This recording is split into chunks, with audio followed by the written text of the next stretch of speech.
Hello, and welcome to Amare Divina, a space of spiritual sovereignty, freedom, love, and reclamation. And in that spirit, I'm just going to go ahead and uplift the energy of the space, make sure that we receive these messages clearly, we interpret them as they should be interpreted. By that, I mean you. So I'll give the reading, but it'll be up to your own interpretation as to how it meets your needs and your life at this time. And we are zeroing in on wherever you are on your awakening or ascension path, what is most relevant for you to hear at this time. I wanted to do three, but I was given two. So we will do two because I don't go against my spirit guidance. The overall energy I want to tell you is Leo. So I think that we're really centering into the source of your nature, your source light being, your aspect of source that you carry within you. I think the messages for both piles are going to be some piles. These aren't piles. That's so strange. I think I watch too many pick a cards. I don't really do pick a cards. Nothing wrong with those. I actually quite like them. So this is actually continuous reading. It's just up to you what you feel called to. So we have two guardians here, and I don't think that's a coincidence. That's what came out as guardians. So I think these have to do with guardians that assist you on your transformational journey to ensure that things unfold pleasant in the highest light is what's coming through. That things unfold in the highest light as intended, as far as intention can be served in this energetic space. That's the message I got just now, okay? So we have the heart guardian and the mirror guardian. We're going to start with the heart guardian and then do the mirror guardian's message here. It's going to be a continuous reading, but there will be timestamps if you feel like you're only called to one or the other. So let's start with the heart guardian, who also came through with the ninth house. And we have one deck that we are using, and keeping in mind that Leo is the overall energy, which makes me think of joy, laughter, lightness. And I'm going to speak a little bit about what message is coming through for me already, which is that understanding the key to all of this, wherever you are on your path right now, the key, the one higher aspect, the teachings and learnings that have come for you within recent times, or maybe for a while now, the things that you've integrated into your knowing, the teachings that have reached you and that will continue to come through in whatever shape or form. I hope you can see this okay. The ones that you really want to like hone in on, really put your focus on, are the ones that have to do with the heart space, and to utilize the heart space as that which guides you in all matters, in all things. Seek ye first the kingdom. That quote that I'm sure you heard over and over again, or maybe you've never heard it, I don't know. We're all from different walks of life. But that quote's, I feel the need to make okay, anyway, we're open to everything here. So whatever tool, teaching, source is thrown at me, I'm going to use it. So seek ye first the kingdom is about going within. And I know you probably hear that a lot, because I hear that a lot, about going within. And it's about time to truly understand what that means. It means cluing into the heart space as that which reveals to you the path. It lights the path up to that higher timeline, the higher consciousness embodiment that you're looking for. And it's almost like saying, like, you don't need to look for it all. You just need to key into it, and you're there. And everything, seeking ye first the kingdom, is being in the place that allows you to navigate life in a way that unfolds for the highest joy and the highest evolvement of all involved, not just your evolvement, but those around you, those within your space. It also says love and let yourself be loved. So let spirit love you. Let spirit guide you. And the first card I'm getting is the moon. I don't know. I should plan these placements better. Okay, this is the ninth house, right? Okay. The moon. I'm getting hidden teachings, hidden knowledge. Why knowledge? That's interesting. Oh, because the ninth house. That makes sense. Okay. Hidden knowledge. Two of Wands.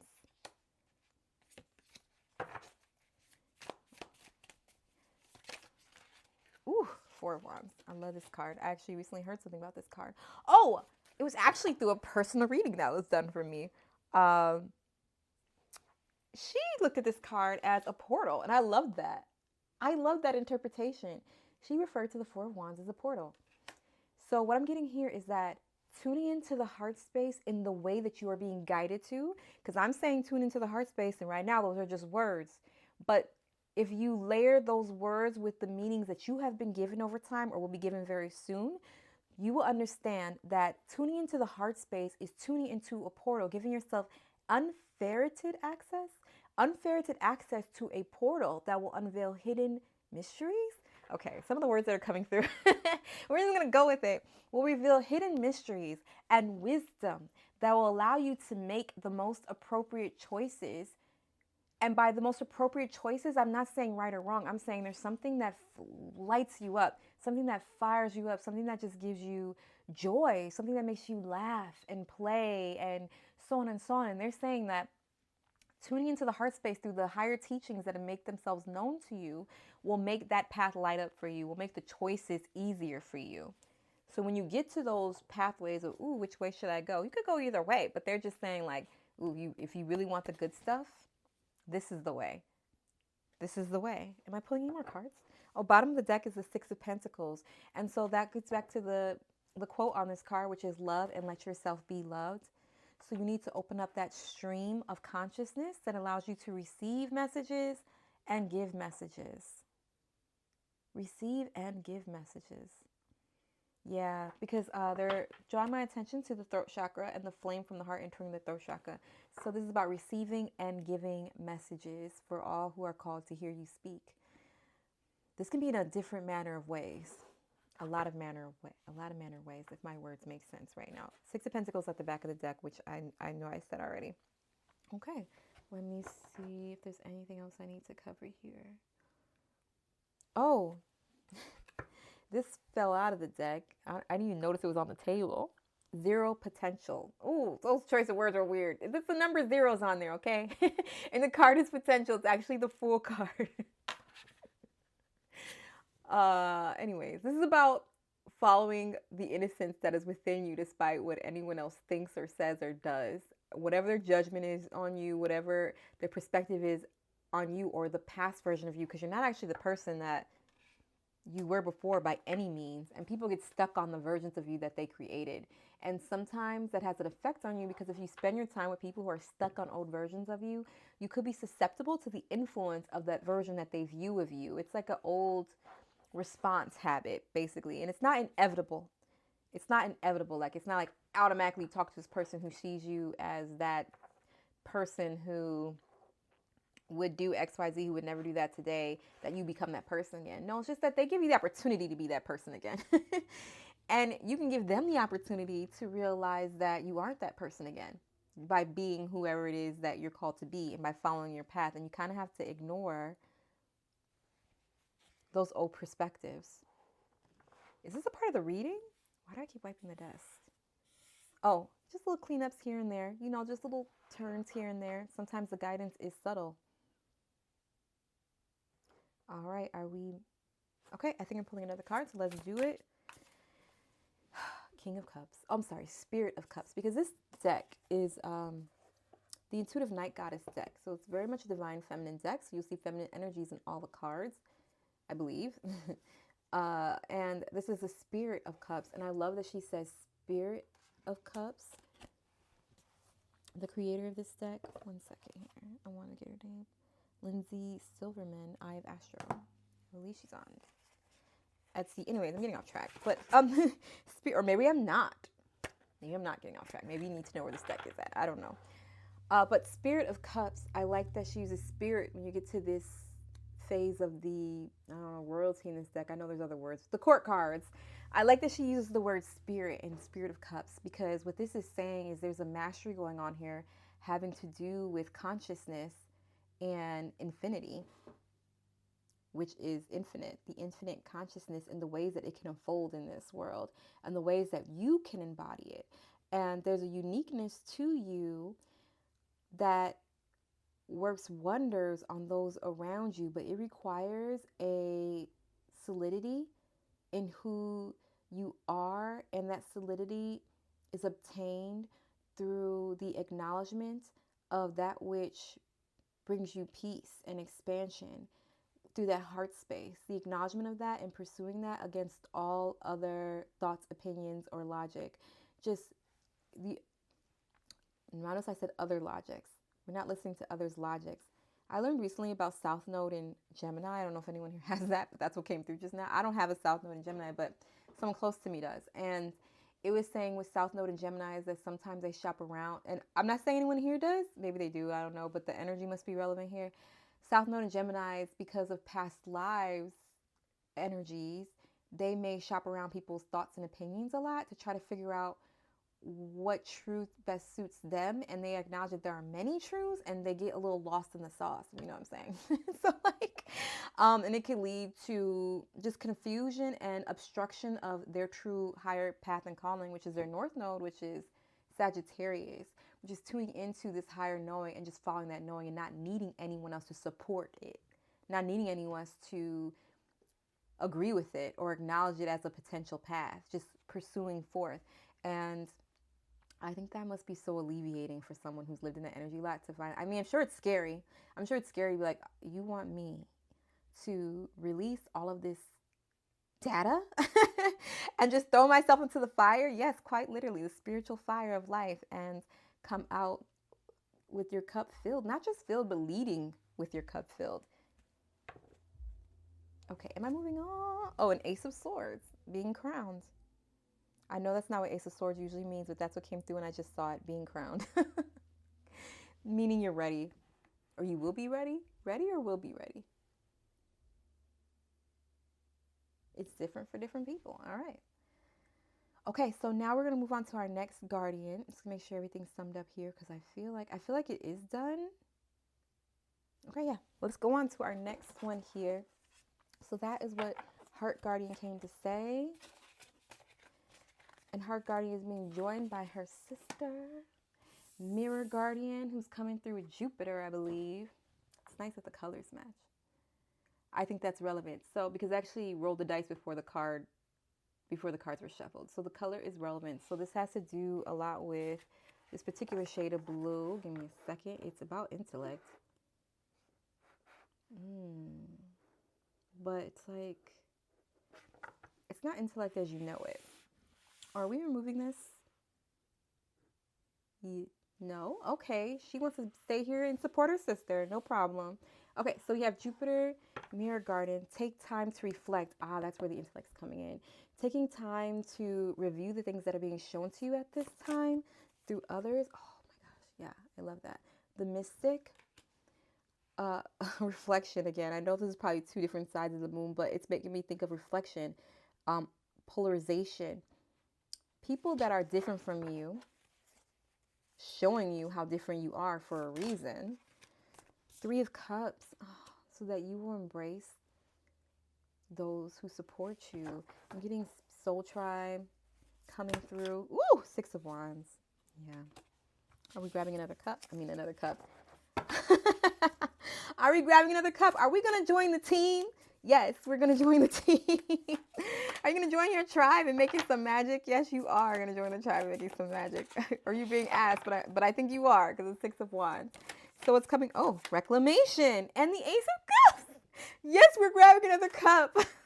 I'm just going to finish because I didn't. Oh, introspection. That's the Hermit. We got the, okay. All right, that's a lot of cards, guys. But I think we can get the message. Okay, that's it. Bottom of the deck, 3 of Wands. You're on your way, friend. Reclamation. Traditionally, the devil and awakenings behind it. Okay, I think I know where this is going. Okay, so you're being shown at this time people who are different from you, or situations or experiences to show the kinks within the energy field at this time, to reflect them back to you so that you can transcend them. So it's almost like that Saturn energy, because I know Jupiter's here, but I think it's saying that these things are appearing to you at this time in abundance, right? There's quite a few experiences, but this is a blessing because it's expanding your energetic field. It's clearing the way to make space for the light that you have created and come into this world to seed and sow throughout the fabric of creation. So these mirror reflections that are just showing you some areas where you can clean up are also going to show you the beauty of the beauty. There's something about her looking in this mirror because she's looking into space. I think it's beautiful. She's almost at peace with it. Yeah, and so it's guiding. I think the message is to be at peace with it.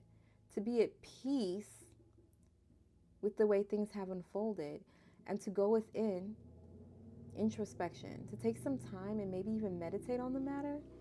So meditate, take some time to do a self-analysis about why these things are showing up for you at this time, because they are important.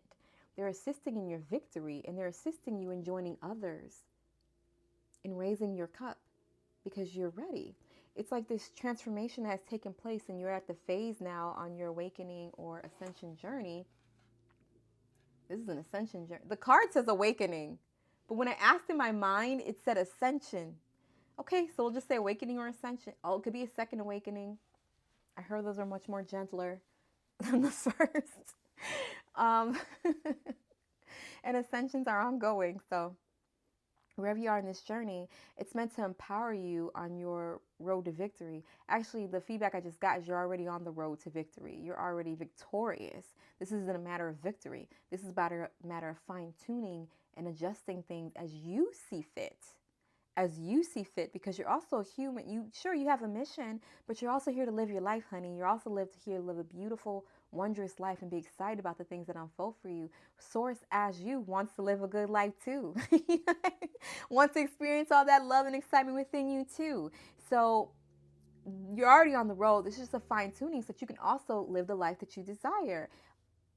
Past the things that are limiting what would actually cause you to expand and experience joy. So this is also cleaning up the things you may have picked up from other people, the fears that may have guided you on the matter of what it is that you truly want, because creation from fear only begets fear. It only creates more and more fear, and we don't see it that way because we'll get that early on relief, but then there'll be further additional issues along the path. So that's what this is happening with these mirror reflections. They're just fine tunings so that you can reclaim that energy and place it elsewhere in the creation of the expansion of what you're here to ground and create within this world.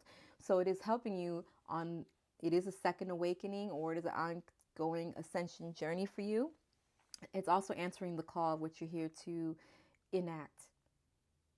And you are on the way. It's happening. It's all just happening. I feel like this message is to help support you and to help you see this as a good thing, because there's a whole lot of love here, a whole lot of support, and that you are not alone in this. Wow, I love that. Okay, any other messages? Oh, there's a deck that I asked if it was going to come through, and it said yes, but then I didn't think about using it. Should I use it now? Okay, let's pull one for the heck of it. It was this deck. I'm not being pressured to use it. The Shaman's Dream, but I asked if it was coming in on this. Oh, and I didn't use it for our gardening. It's okay. We'll use this as our closing message. And I'll do it on camera because I think it's cool to be surprised together. I don't like to usually shuffle on camera, but it's okay. Just because I think it's a mess. That's all. Whoa! Okay. A card just flipped over into the Magician's Sword, Confidence in Your Magic. There's this card in the back. Benefactor, Grace and Generosity. Huh. Okay, I know what the Magician's Sword is about. Confidence in your magic. This is saying trust the process that is you. Trust the unfoldment of you. Trust that higher calling and the higher wisdom that's integrating itself within your field against all other sources of illusionary knowledge is what I'm getting. Benefactor, grace and generosity, and you will be cared for. This matches the Jupiter symbol. Be intentional about your spiritual practices as well at this time to navigate any further illusions or temptations to fall back asleep. I didn't know that was a thing. I didn't think you could fall back asleep, by the way, but I heard that some do. And I just think that's rough. If ever it, that's rough. That's all I think is that's rough because, yeah, no judgment. And also to look at things as new. Look at things as new, so that you can rid them of any old energies that might be holding it back from becoming something new as well. Because your focus and attention is creative. It's very powerful and very creative. Just something to keep in mind as you further along this journey. All right, so that is what is relevant at this time on your ascension or awakening or both journey. Thank you so much. I love you all. Have a great day. Bye-bye.